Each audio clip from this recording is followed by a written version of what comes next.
to the shock and dismay of literally not one single person whose IQ is above room temperature, according to the Wall Street Journal, the Justice Department told Donald Trump in May that his name is among many that appears in the Epstein files. Pam Bondi at a meeting also told Trump that they've decided not to release any more Jeffrey Epstein documents because of the presence of child pornography and the need to protect victims. Because, I mean, really, if there's one thing that Donald Trump cares about, it's protecting the victims of sexual assault. I think the same is true for the MAGA base. I'm kidding, of course. The MAGA base doesn't give two shits about victims. The MAGA base cares about perps. We don't know Laken Riley's name today, a young woman who was horrifically murdered because she was murdered. We know her name because she was murdered by an undocumented immigrant. And the MAGA base wants the Epstein client list so badly because they think it's populated exclusively by people on the left. And that was going to be their source material for mass arrests on the left. And they were very upset when Pam Bondi was like, yeah, there's no list. That doesn't exist. There's no list. And we're not investigating further. There's no evidence of blackmail, and we're not releasing any further materials from this file. And what was potentially one of the biggest self-owns I've ever seen out of this administration about 3 weeks ago. And I mean, that's after Pam Bondi said that the client list was on her desk in February and she was reviewing it, that she had received a truckload of documents related to Jeffrey Epstein earlier this year. But when somebody ordered 1,000 FBI personnel to spend 2 or 3 weeks in March going through every item inside the Epstein file, quote, they discovered that Donald Trump's name appeared multiple times, according to senior administration officials. I love that this story comes out today, Wednesday, July 23rd, the day after Speaker of the House Mike Johnson canceled the rest of the House's votes for this week, and they went on recess early for the August break. They were supposed to work through Thursday. He let them go yesterday in an effort to try to avoid a bipartisan effort to push a vote to the floor of the House, forcing the DOJ to release some of the materials from the Epstein file. And then today, right around the time that this story was breaking, Mike Johnson appeared at a CPAC conference in Washington, D.C., a CPAC conference against human trafficking. And he gave a speech and he was like, we're behind you. We support all of your efforts.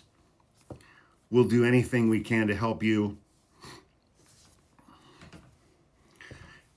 except release any information about actual human traffickers connected to Jeffrey Epstein. Time to go, guys. It's the farcical nature of all of this. And it would be easy to just laugh at the abject fucking stupidity of all of this. Except for the fact that, as far as I know, all but one of Jeffrey Epstein's victims are still alive. The one who is not, a young woman who, at that time, her name was Virginia Roberts, became the most public and most outspoken accuser of Jeffrey Epstein.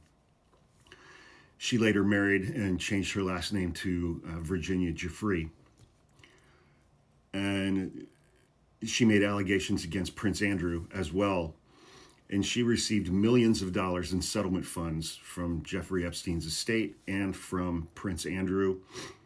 And that was not enough to quiet the voices.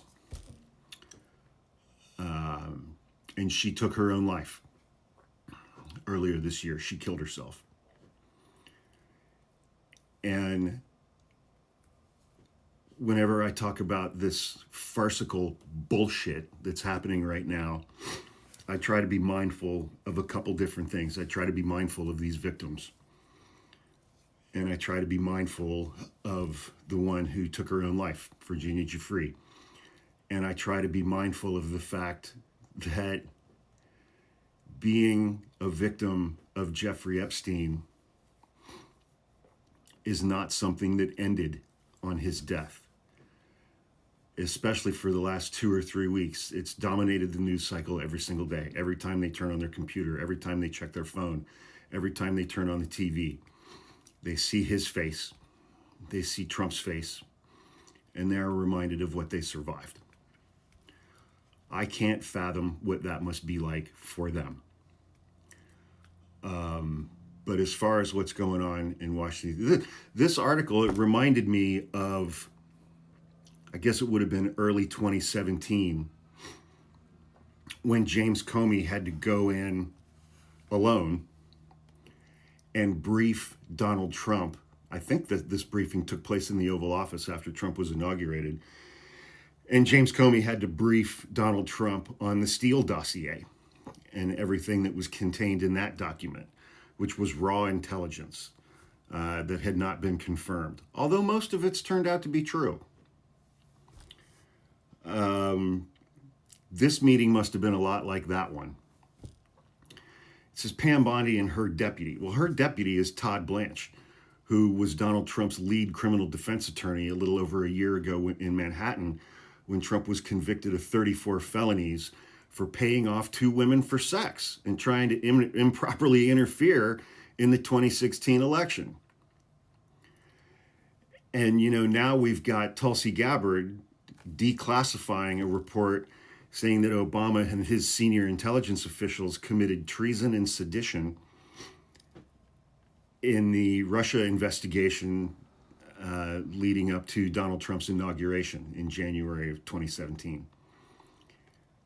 She's ignoring the bipartisan Senate Intelligence Committee report that was led by Republicans that confirmed that Russia interfered in the 2016 election to benefit Donald Trump and hurt Hillary Clinton.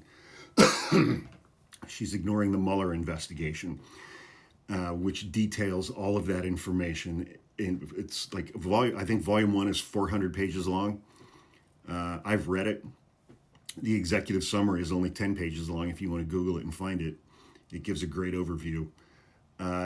Tulsi is ignoring the fact that Donald Trump appointed Special Prosecutor John Durham to investigate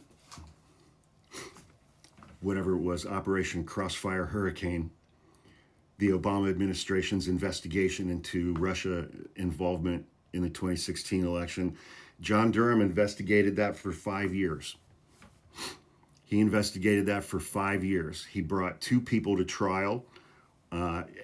He investigated for 5 years, had unlimited resources, no time pressure whatsoever.